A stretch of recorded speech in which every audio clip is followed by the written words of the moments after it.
સુરતમાં જર્જરિત મકાનની છત ધરાશયી થતા એક વ્યક્તિનું મૃત્યુ નિપજ્યું છે.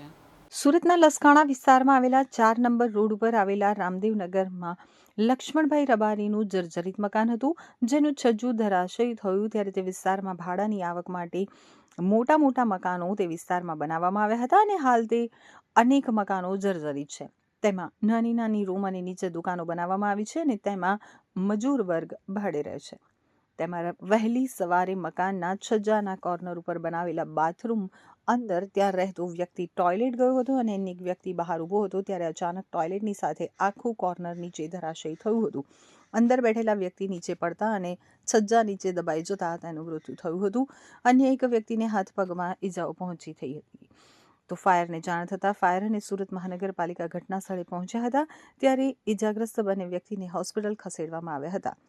એસએમસી દ્વારા આજુબાજુના મકાનોના છજ્જા તોડવાનું કામ હાથ ધરવામાં આવ્યું છે, પરંતુ જ્યારે ઘટના ઘટે ત્યારે જ આ અધિકારીઓની આંખ ખુલે છે. તો હજી પણ આજુબાજુમાં અનેક એવા જર્જરિત મકાનો છે જ્યાં દુર્ઘટના સર્જાય તેવી જ પરિસ્થિતિ છે. તો શું આ તમામ જર્જરિત મકાનોના છજ્જા અને મકાનોને તોડવામાં આવશે કે નહીં? અને જો ફરી એકવાર દુર્ઘટના ઘટશે તો તેના જવાબદાર કોણ?